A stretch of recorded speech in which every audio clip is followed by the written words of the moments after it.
What is going on, everybody? Welcome again to Keystone Film Review. I am, of course, your host, Mike, and I am here with a recommendation. Back when we first started these, Glenn and I both used to do one recommendation a week.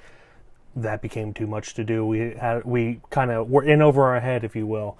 But since we're getting back to the videos, I thought every now and then I would bring you a recommendation, especially if it's not part of our main film review that we do, Glenn and I together. So this week I'm going to talk about a film that I've been excited for not that long, honestly. I hadn't heard about it until maybe a month ago.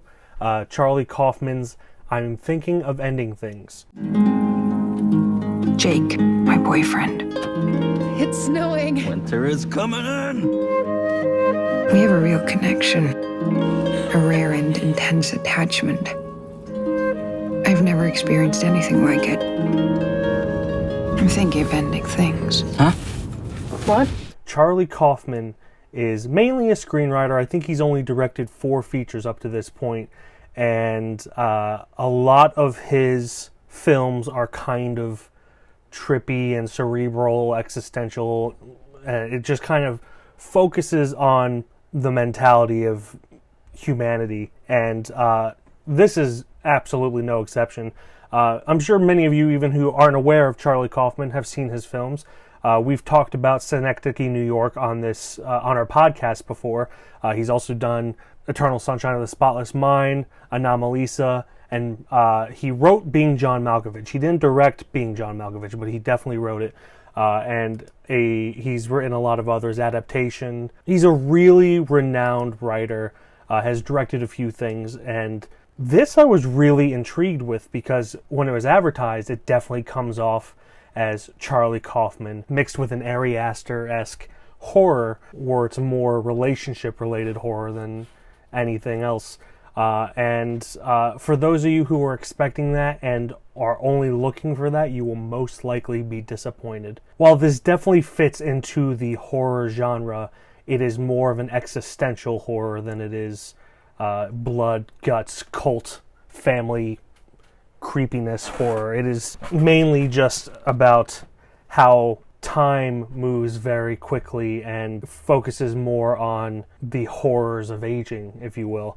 So in that sense, it's not really a horror film. In fact, I remember when I first saw the trailer, one of the genres that was listed on IMDb was horror. It is no longer that. It is just drama, thriller now. And I think that's a smart move, honestly. I think trying to market it as a horror film, as it kind of was, not really, but kind of, was misleading, to say the least. But for those of you who are expecting a Charlie Kaufman film with maybe a little genre elements thrown in, I think you will be pleasantly surprised, or just have your expectations met. This film is about a new couple who are dating, and they're going to visit the boyfriend's parents.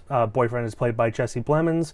The girlfriend is played by Jessie Buckley, and his parents are played by Toni, Collette, and David Thewlis. The entire first act takes place in a car.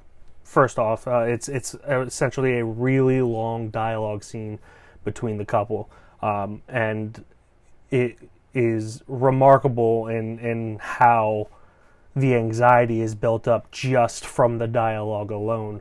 It starts off with the girlfriend, her inner monologue, saying she's thinking about breaking up with him, trying to do the pros and cons in her head, and Jesse Plemons' character keeps interrupting her thoughts. It just kind of builds this tension, and we see it start to boil over. You just see the breakdown start to happen. It really just kind of escalates from there into the second act. And one thing that Charlie Kaufman does really well in this is create a sense of dread in a way where there's everything that's happening is mundane more or less, but it feels very off. Mainly with the two parents, Toni Collette and David Thewlis. They play very nice but overly friendly characters, and feels like there's something off about them. Obviously, that it kind of feels like they're a little bit insane, and you're not sure if it's actually how they are or if it's the girlfriend's perspective.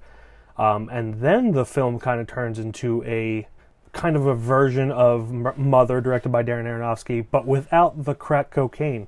It's not as fast, it's not as furious, it's not as in your face, but it has a lot of those same time jumps and confusion and disorienting film techniques.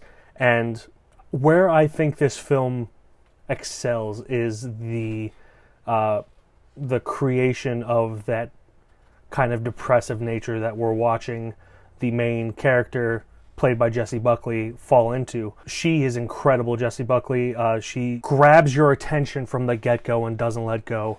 And Jesse Plemmons, Toni, Collette, David Thewlis are all great supporting characters.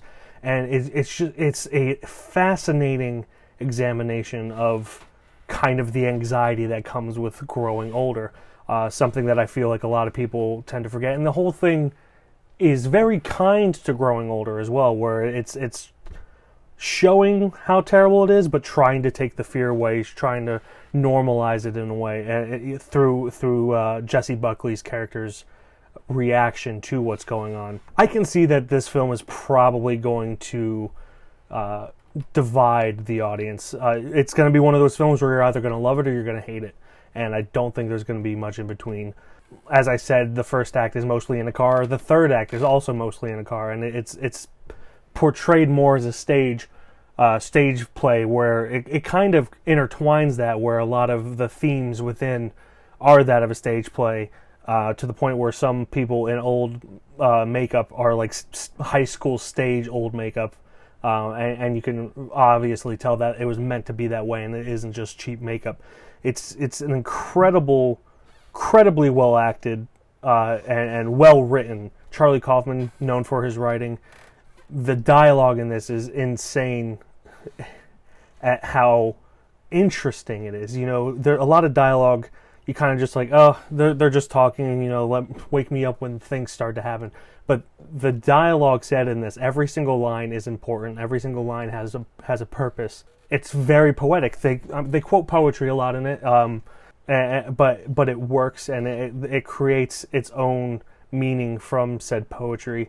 And it's just a remarkable feat to have a dialogue-driven drama with like 2 and a half hours, 2 hours 15 minutes, and it keeps your attention the entire time. As I said, the acting is incredible.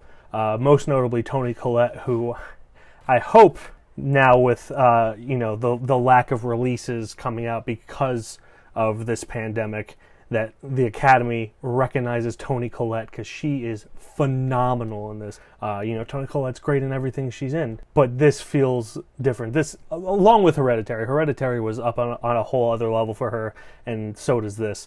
And I'm looking forward to see, hopefully, but I'm also not holding my breath, if the award season will be kind to her. So all in all, I would say this is a great movie. You're either going to love it, you're going to hate it. I cannot promise you that you're going to love it.